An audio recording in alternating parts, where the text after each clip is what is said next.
between the rivers and the seas. The only land I've ever known tried to swallow my people whole. Between the mighty Mississippi and the Gulf is a land of those who made it from hell and back to see the other side of the Middle Passage where they intended us to never leave. Far from the place their heirs first put us in shackles and chains, relegating us from statesmen to discardable cargo. We were forced across the threshold at the door of no return. Each plot of land they forced us to dig at the behest of the king. To build the foundations of their sovereignty was another inch closer to our eternal resting place. Many followed the drinking gourd in search of the other side of the Jordan.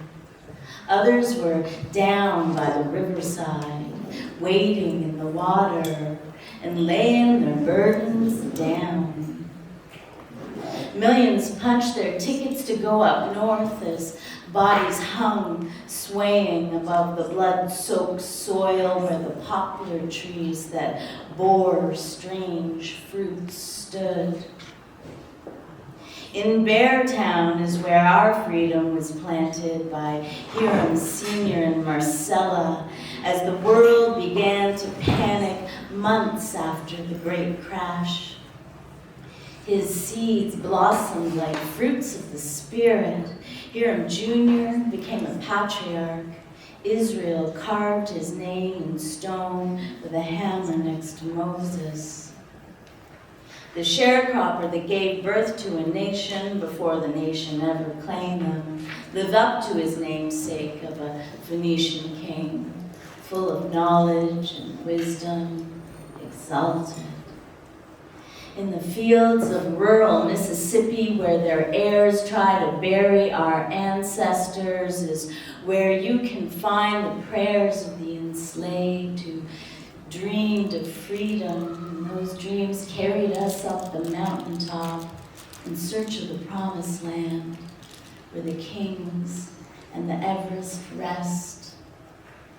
On the other side of the world where history was first forged are a people cut from the same cloth, woven into the fabric of their land like tatres.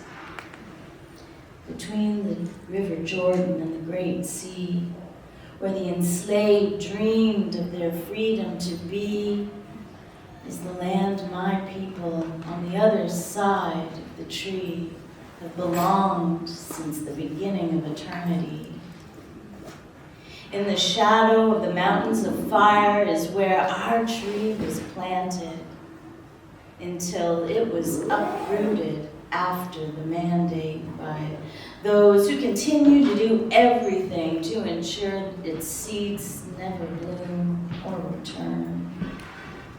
By land and by sea is where our families were forced to flee this ongoing catastrophe that turned an entire society into refugees and forced cruelty on those who refused to leave, including the many who held on to their keys.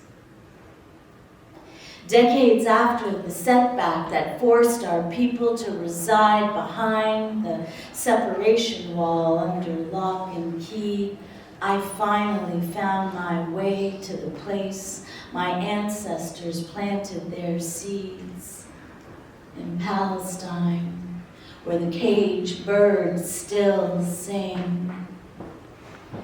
Between many worlds and me, between two rivers and two seas, is where I was meant to be, among the dispossessed and of those who survived the sea, until liberation and return on the front lines of wherever we are, and in search of the lands that have always known where we belong.